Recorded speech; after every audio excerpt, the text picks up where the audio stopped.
안녕하세요. 커피앤톡입니다. 오늘도 와주셔서 감사드리고요. 바로 사연 읽어보겠습니다. 안녕하세요. 저는 한 딸아이의 엄마입니다. 눈에 넣어도 아프지 않은 내 아이지요. 하지만 아이를 키우는 일이 무척이나 힘들 것을 다들 알고 있을 겁니다. 여러분들은 인생에는 행운이 찾아오기 마련이라는 말을 믿고 계시나요? 전 이번에 겪은 일이 있기 전까지는 인생에 행운이라는 단어가 찾아온다는 걸 믿지 않았어요. 행운으로 행복을 얻었다는 사실을 모르는 사람이라면 그 복이 쉽게 빠져나가 버리지만 낭떠러지 끝에 매달려 있는 사람이라도 포기만 하지 않으면 찾아온 행운으로 행복을 얻을 수 있다고 말하는 사람들이 제일 이해하기 어려웠죠. 생에 한 번은 꼭 찾아온다는 행운. 그런 행운은 제게 있을 수 없는 일이라고 생각했습니다. 그런데 얼마 전에 제가 겪은 경험으로 인해 그 가치관이 바뀌게 되었어요. 행운은 어떤 사람이나 얻을 수 있는 것이지만 그 행운에는 주인이 있다고 생각이 바뀌었거든요. 그걸 여러분들에게도 전해드리고 싶네요. 우선 사건을 이야기하기 전에 전말부터 알아야겠죠. 저는 남들보다 조금 늦은 결혼을 했어요. 그래서 그런지 이미 시댁에는 완벽히 자리를 잡고 있는 형님이 있었죠. 결혼하고부터 그 의사 형님과는 사소한 것에서부터 나와는 다른 사람이구나, 격이 다르구나 하는 것을 느꼈어요. 누구나 부러워하는 사자가 들어가는 직업. 반면에 저는 그냥 그저 그런 회사의 회사원이었죠. 돈도 썩 잘 버는 편은 아니었는데 어쩌다가 지금의 남편을 만나서 늦게라도 결혼하게 된 거예요. 그렇게 들어온 시댁은 이미 형님에게 많이 의지하며 살고 있더군요. 저는 그런 형님이 부러웠죠. 그런 형님이었지만 싫다거나 밉지는 않았어요. 원래부터 사는 집, 학벌, 먹고 입는 것부터 시댁에서 의지하는 것까지 모두 형님과는 많은 격차가 있었지만 이런 이유로 사람을 미워하지는 않잖아요. 그리고 저는 괜한 자존심을 부려서 집안 분위기를 흐리고 싶지도 않았거든요. 그래서 형님과 나는 그저 다른 세상에 살고 있는 사람이다 생각하며 지금의 차이를 인정하기로 했어요. 그러니 오히려 결혼 직후보다 마음은 더 편해졌고요. 제가 이렇게 행동하는 데는 다른 이유도 있었습니다. 딱 봐도 형님은 시댁에서 소금 같은 존재가 되길 원하는 것 같았거든요. 왜 있잖아요. 무슨 일이든지 자신의 손을 거치길 바라는 사람들이요. 형님은 그런 성격을 가지고 있으니 굳이 충돌하지 말자 생각했죠. 그렇다 보니 시댁은 무슨 일만 생기더라도 형님을 곧잘 의지했어요. 시아버지가 몸이 편찮아서 병원에 입원할 때도 형님이 있는 병원의 VIP 병실에서 지냈었죠. VIP 병실은 쉽게 내주지 않는다고 하는데 병원에서 어느 정도 형님의 입지가 있었는지 선뜻 병실을 내어주더라고요.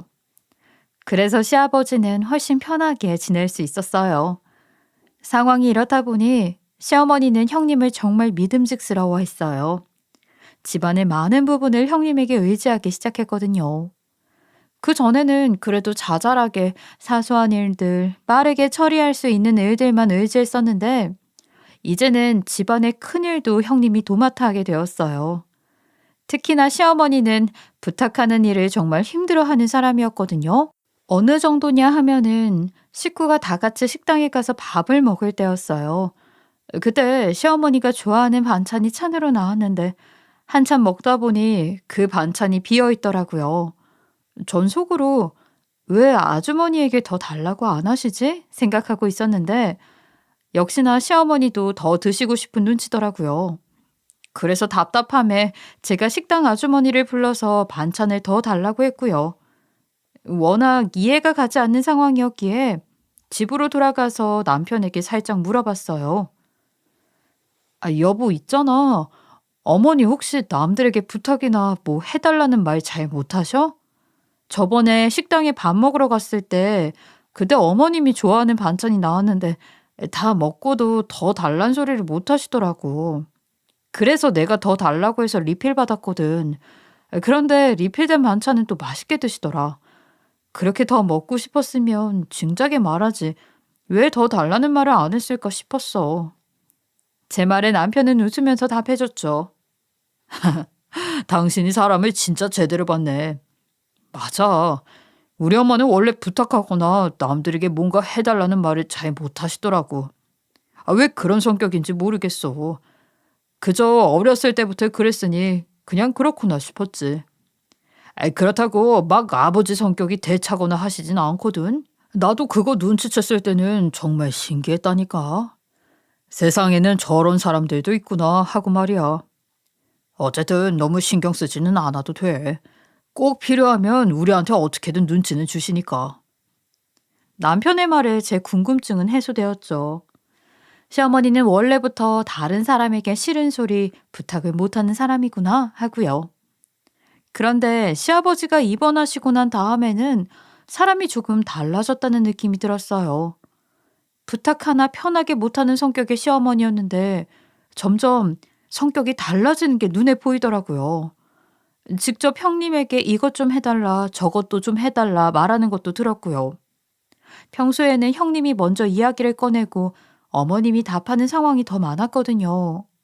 아무튼 그래서 이번에 형님은 아버님의 유산까지 나서서 정리하게 되었던 모양이더군요.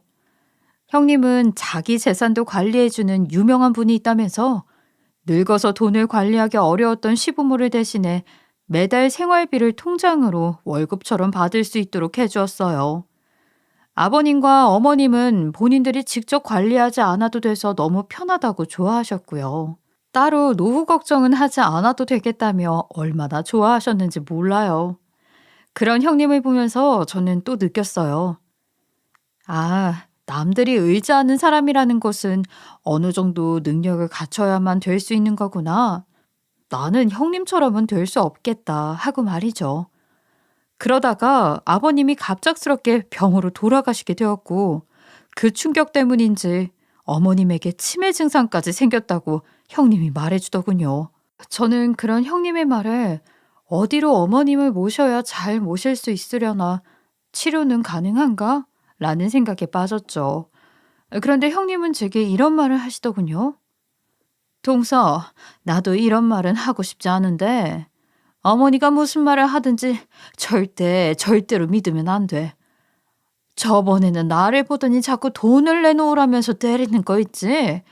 지금 본인이 제정신이 아닐 때 무슨 행동을 하는지도 모르는 사람이야.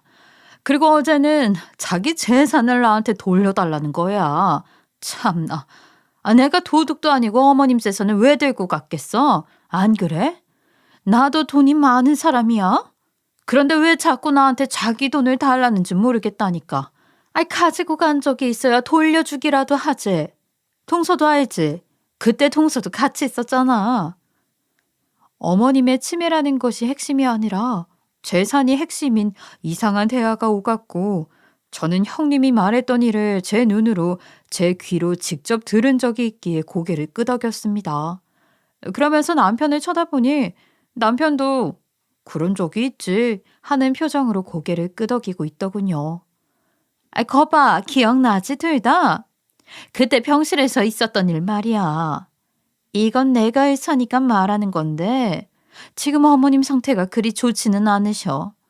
기억이 퇴행해서 자꾸 나를 도둑년이라고 우리 집에서 뭐 하냐고 막 뭐라고 하신다니까. 저번에 같이 있어서 망정이지. 그렇지 않으면 정말 내가 도둑으로 몰릴 수도 있는 거잖아. 그러니까 어머님이 뭐라고 하든지 믿지 말고 반응도 해서는 안 돼. 그러면 병이 더 심해질 수 있어.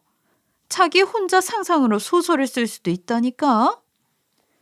당사자가 없는 자리에서 뒷담화를 하는 느낌에 찝찝한 기분이 들었지만 이 문제는 사실 남편과 함께 형님에게 통보처럼 듣게 되었던 터라 우리 부부는 그저 고개를 끄덕거리고 있을 수밖에 없었어요.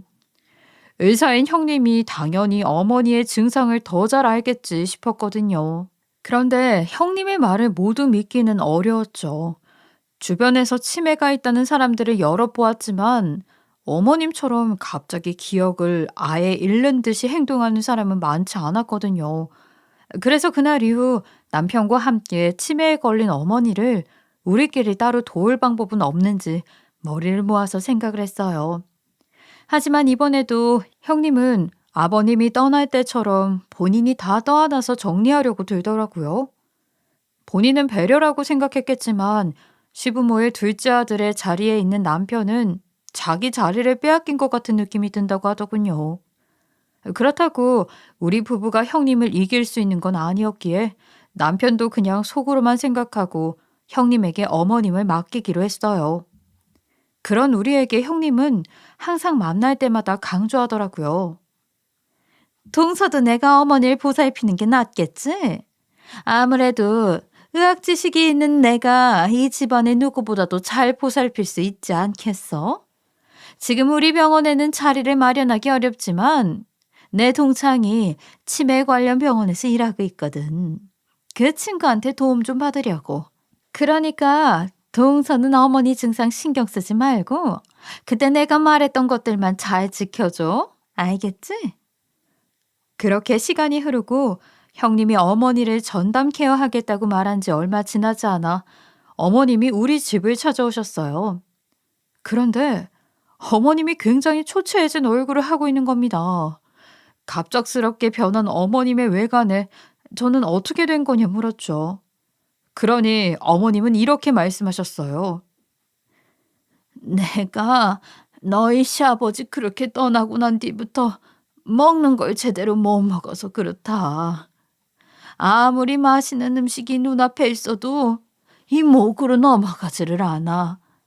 그리고 너희는 시아버지가 그렇게 가셨으면 내 얼굴이라도 보러 자주 찾아와야 할 것 아니냐.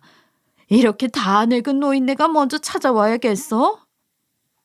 어머님의 말에 조금 억울한 부분이 있었지만 죄송하다, 앞으로 잘 가겠다 하고 답했죠. 그리고 시장하실까봐 얼른 시어머니가 좋아하는 반찬들로 식사를 대접했습니다. 그렇게 한참을 같이 밥을 먹었지만 이상하게 어머님은 치매 걸린 노인 같은 행동은 없더라고요. 나도 모르게 계속 어머님이 하는 행동이나 말을 관찰하고 있었거든요. 혹시라도 증상이 나타나면 저도 대비를 해야 하니까요. 그런 제 눈길을 느꼈는지 밥을 먹던 시어머니는 대뜸 말하더군요. 왜? 내가 치매 걸려서 정신없는 노인네 같지 않아? 너무 멀쩡해서 이상해? 그러더니 밥을 먹던 수저를 탁 내려놓고 실망했다는 표정을 지으며 말없이 집을 나가버리신 거예요. 처음에는 그런 시어머니 행동이 너무 황당해서 말이 안 나왔죠. 어이가 없기도 했고요. 하지만 어머님이 나가고 없는 자리를 보며 전 생각에 잠길 수밖에 없었어요. 그래서 결심했죠. 마음에 걸리는 일은 두고 보지 말고 그냥 부딪히자고. 그래서 하루는 시어머니가 좋아하던 도넛을 사들고 시댁을 방문했어요. 그런데 이상한 게 계속 배를 누르고 어머니를 불러도 대답 하나 없는 거예요. 안에서는 인기척도 나지 않는 것 같았고요. 그래서 형님과 아주버님에게도 연락을 했는데 그날따라 둘 다 연락이 되지 않은 겁니다. 걱정되는 마음에 속이 탔죠. 그래서 계속 시댁 앞을 서성이면서 시어머니를 찾고 있었는데 저 멀리서 경비 아저씨가 다가오더군요. 저를 본 경비 아저씨는 대뜸 묻는 거예요. 이 집 새댁이지? 혹시 자네 시어머니 이사 갔나? 원래는 오며 가며 인사도 하고 맛있는 것도 종종 가져다 주는 양반이었는데 요즘 영 보이지가 않더라고. 이렇게 정이 없는 사람은 아닌데 말이야. 경비 아저씨의 말에 저는 더 불안해졌어요. 그러다 문득 어머님의 치매 증상이 떠올랐어요. 혹시라도 치매 때문에 나갔다가 길이라도 잃어서 못 돌아오시고 계신 것은 아닌가 싶어서 경찰에게 실종 신고를 하려고 전화를 잡는 순간 시어머니에게서 전화가 왔습니다. 어머닌 저녁까지 우리 집으로 찾아오겠다는 말을 남기고 전화를 끊으셨어요. 저는 일단 연락이 되었다는 안도감에 한숨을 쉬면서 경비 아저씨에게도 이 사실을 말해주었어요. 그리고 급하게 집으로 다시 돌아왔죠. 그날 저녁 우리 부부는 시어머니에게 충격적인 이야기를 듣게 되었어요. 내가 정말 믿을 사람이 아무도 없는 걸 이번에야 느꼈다. 네 형님, 아니 그 도둑년, 나를 치매로 만들어 놓고 우리 집 전 재산을 가지고 사라져 버렸어. 아예 잠수를 탔다고 그 못된 게. 처음부터 재산을 자기가 정리해 주겠다고 했을 때부터 한 번은 의심을 했어야 했는데, 그런 도둑이라는 걸 내가 알아봤어야 하는 건데. 남편과 저는 벙찐 얼굴로 어머니의 말을 들었어요. 그러자 어머님은 저를 보고 말하더군요. 내가 이 집에 온 날이 있지. 그날 네가 나를 치매 걸린 노인으로 한참을 살펴보는 걸 보고는 생각했다. 네 형님이라는 년이 너에게도 무슨 말을 했구나 하고 말이야. 그래서 내가 그때 아무 말도 못 꺼냈어. 너도 걔랑 한패처럼 보였거든. 그런데 그게 아니더구나. 네가 집에 찾아왔을 때 경비원이랑 이야기할 때 다 지켜보고 있었다. 네 눈빛은 정말로 나를 걱정하고 있었지. 그래서 그때 내가 전화를 했던 거야. 시어머니는 아직도 모든 것이 믿기지 않는다는 넋이 나간 표정이었어요. 지금 내가 꿈을 꾸고 있다는 표정이었죠. 사람이 너무 어이가 없고 심한 충격을 받으면 화도 안 난다는 말이 정말 맞는 말이더군요. 전 그런 시어머니가 혹시라도 삶의 끈을 놓을 생각이라도 할까 싶어서 얼른 시어머니의 손을 잡고 말했습니다. 어머님, 저희가 있는데 왜 자꾸 모든 것을 포기하는 듯이 말하세요? 우리 둘 그렇게 능력 없는 사람 아닙니다. 어머님도 잘 아시잖아요. 이 능력 있는 아들인 거. 물론 예전보다는 부족할 수 있는 삶이겠지만 적어도 어머니를 길바닥에 내앉게 하지는 않아요. 저희 그렇게 경우 없는 사람도 아니고 천륜을 저버리는 사람도 아닙니다. 제가 이렇게 소리치자 남편도 제 손 위에 자기 손을 포개면서 말했죠. 우리 아내 말이 맞아요. 나 엄마 모른 척하는 그런 나쁜 아들 아니에요. 비록 형만큼 능력 있어서 사업을 하지는 못하고 우리 아내도 형수님처럼 의사라는 사자 직업은 아니지만 그래도 지금까지 잘 살아오고 있습니다. 저희가 어머니 한 명 모시고 산다고 해서 망하지는 않아요. 그러니까 지금까지 있던 나쁜 기억은 모두 덮어두고 저희랑 같이 잘 살아봐요. 어머닌 이런 우리 태도에 감동을 한 건지 눈에 눈물이 그렁그렁 하더군요. 저는 생각했죠. 이 기회에 어머니께 도움이 되는 며느리 노릇을 하자고. 솔직하게 말해서 전에는 형님이 모든 부분을 책임지고 있었기에 며느리로서 어머님을 도울 만한 것이 하나도 없다는 생각에 정말 미안한 마음을 가지고 있었거든요. 게다가 형님의 말만 믿고 그 말에 넘어가서 어머니의 진실된 상황에 대해서 하나도 눈치채지 못했고요. 저는 이제 눈물을 흘리며 울고 있는 시어머니에게 말했어요. 어머니, 저에게 미안할 필요 없어요. 저도 죄가 있는걸요. 어머님이 찾아왔던 그때 제가 조그마한 의심이라도 했더라면 사태가 지금처럼 심각하진 않았을 거예요. 이 형님이 너무 능력자라서 나는 없어도 되겠구나 생각했던 것도 너무 아니랬고요. 그러니 제가 더 죄송해요, 어머니. 이제부터라도 이 못난 며느리가 어머님에게 며느리 노릇 좀 해보겠습니다. 그러니까 거부하지 마세요. 제 말에 시어머니는 더 서럽게 울더군요. 나라도 그럴 것 같아요. 지금 재산을 한 가족이라고 믿었던 형님과 자기 첫째 아들에게 뺏기고 치매라는 누명까지 써서 둘째 며느리라는 사람은 의심하는 눈초리로 쳐다봤으니 심정이 오죽할까요? 정말 할 수만 있다면 타임머신을 써서라도 그때 시어머니와 함께 전역했던 날로 돌아가고 싶을 정도였죠. 하지만 시어머니는 이내 눈물을 닦으면서 손을 마주잡으며 말했어요. 아가, 네가 잘못한 게 뭐 있겠니? 네 형님이라는 사람이 다 자기가 나서서 했던 것을 내가 미처 신경 쓰지 못했다. 네가 그런 생각을 하기 전에 내가 중재를 했어야 함이야. 그러니 내가 너한테 받은 이 은혜는 절대 잊지 않으마. 꼭 내가 갚을게.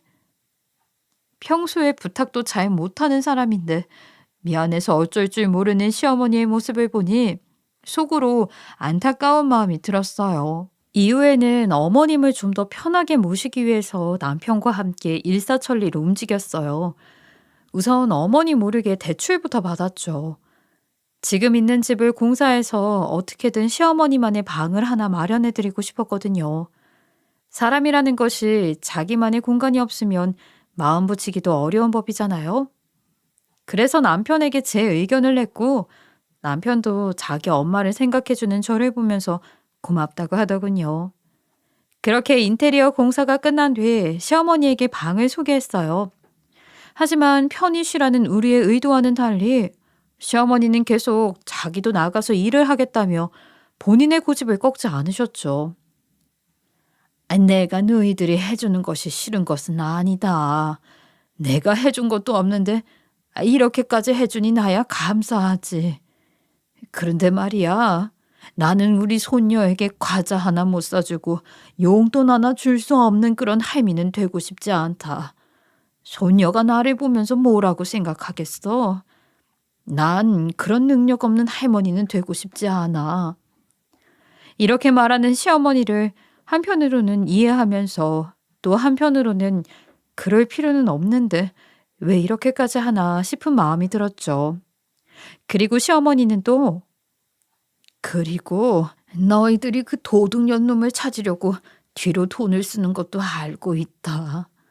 하지만 그럴 필요도 없어. 이미 없어진 돈이고 없어진 재산이다. 그 두 연놈들은 절대 돈을 그대로 놔둘 성격이 아니야. 그러니까 너희 피 같은 돈을 써가면서 그 도둑들을 찾을 필요가 없어. 어차피 이제는 내 옆에 없는 돈이니까 너희도 그냥 잊어버려. 권선징악이라고 때가 되면 그 두 연놈도 벌을 받겠지. 사실 시어머니의 말처럼 도망간 형님 부부를 찾기 위해 무리를 하고 있었거든요. 그들은 지금 해외로 도주했다는 정보만 들었고 추적하는 데 들어가는 비용은 생각보다 많이 들어갔죠. 시어머니 몰래 움직였다 생각했는데 우리 부부는 그저 시어머니의 손바닥 아니었나 봅니다. 시어머니도 그렇게 이야기하고 우리도 대출금, 아이 교육비 등 현실적으로 부담을 겪고 있었던 상태였기에 어머니의 말대로 추적은 뒤로 미뤄두기로 했죠.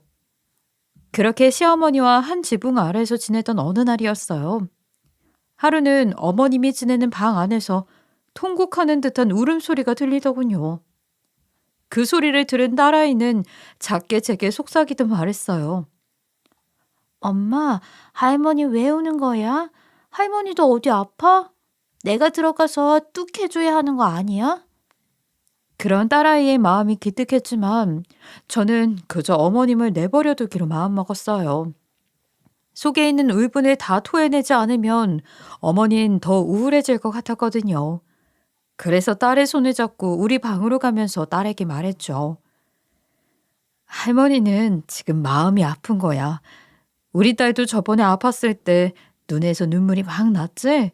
막 소리치고 싶고 나 아프다고 엄마 아빠한테 말하고 싶었잖아.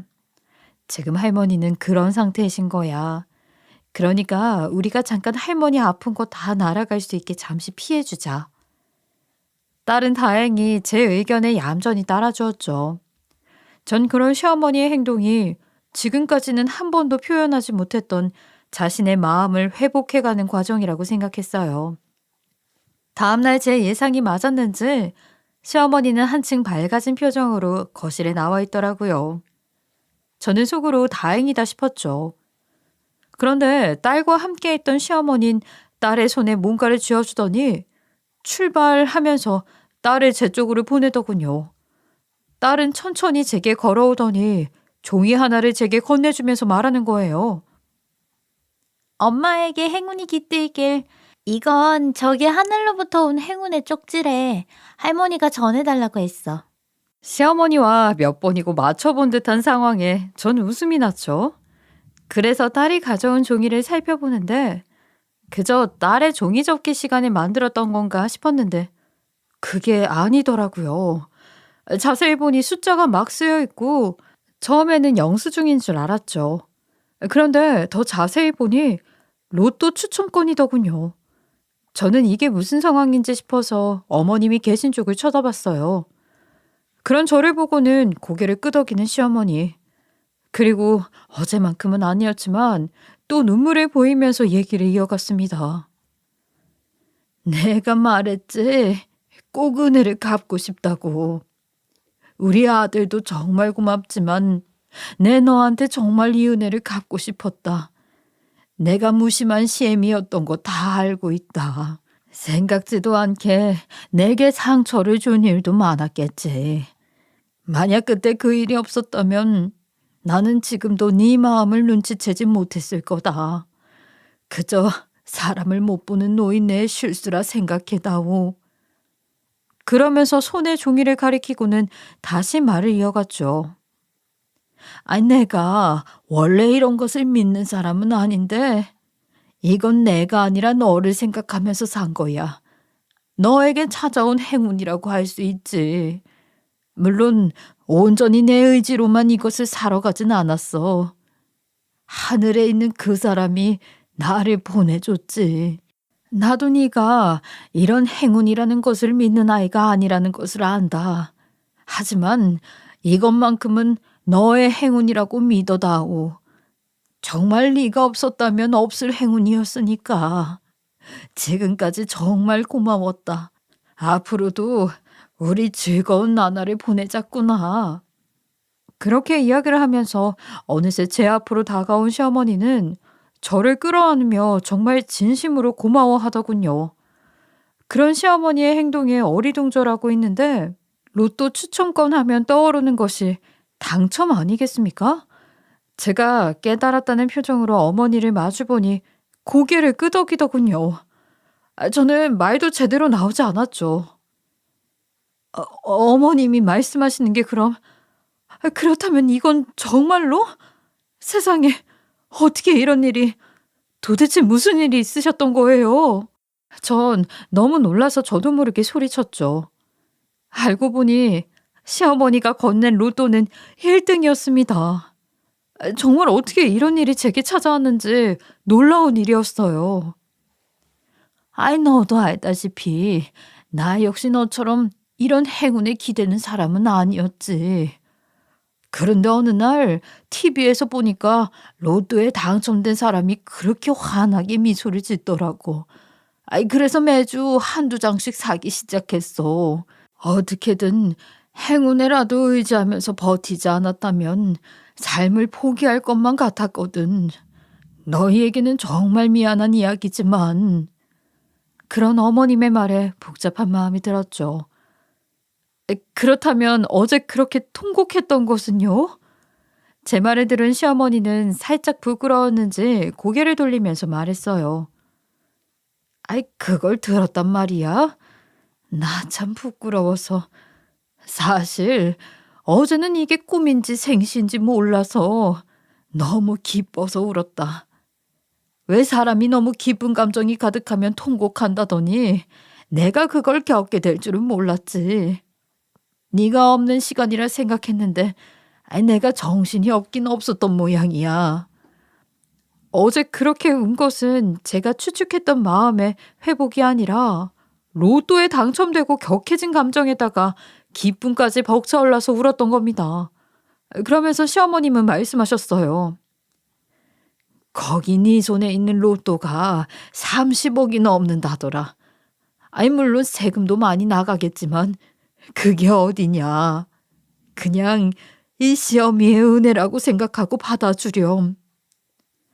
그렇게 저는 30억이라는 큰 행운을 얻게 되었고 그날 저녁에 직장에서 돌아온 남편과 또다시 그 기쁨을 나누었어요.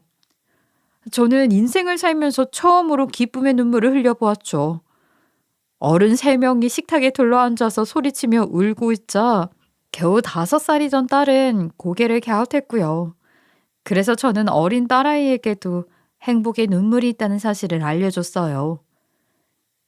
우리 딸은 다 큰 어른들이 이렇게 울고 있으니까 신기하지? 딸, 눈물이라는 건 슬프다고만 나오지 않아. 할머니랑 아빠랑 엄마는 지금 너무 행복해. 이건 행복에서 나오는 눈물이란다.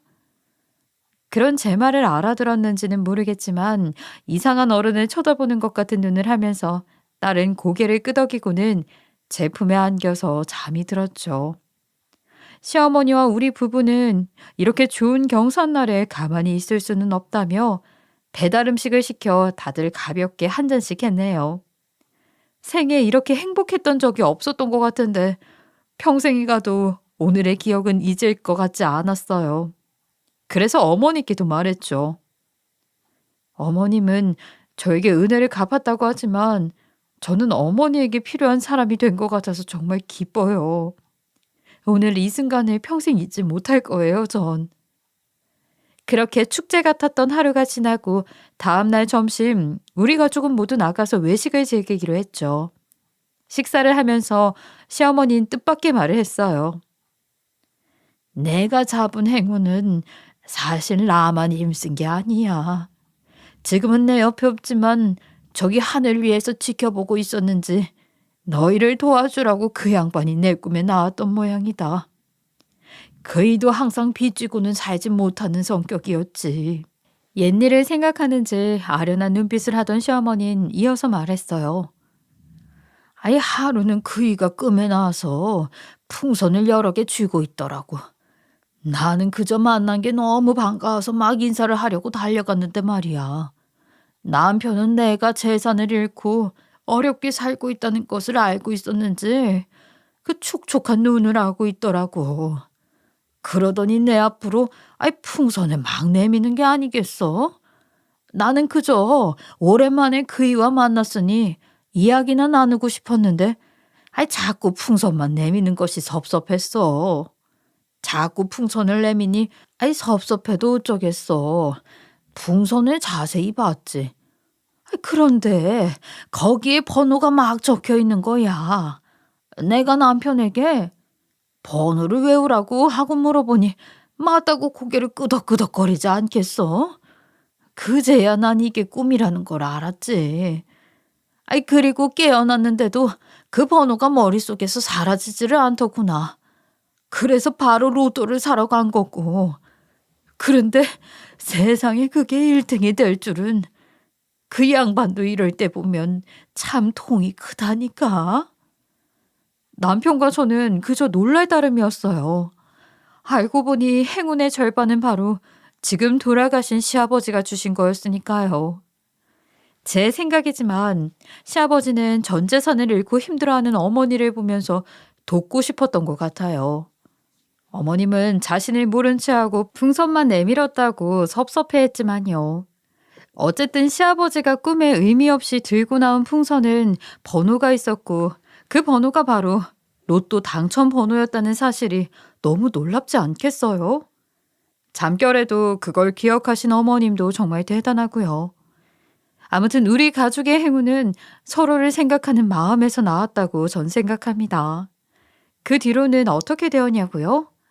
당연히 우리 부부는 로또 당첨권을 들고 은행을 방문했고 은행원들의 갖은 방해가 있었지만 어찌어찌 잘 해결하고 밖으로 나왔어요. 그러고는 둘 다 통장을 들고 한참은 멍하게 있었던 것 같아요. 갑자기 큰 돈이 생기니 어안이 벙벙하더라고요. 이내 정신을 차리고 어머니에게 전화를 해서 돈을 찾았다고 말씀드리고 제일 먼저 알아본 것은 집이었어요.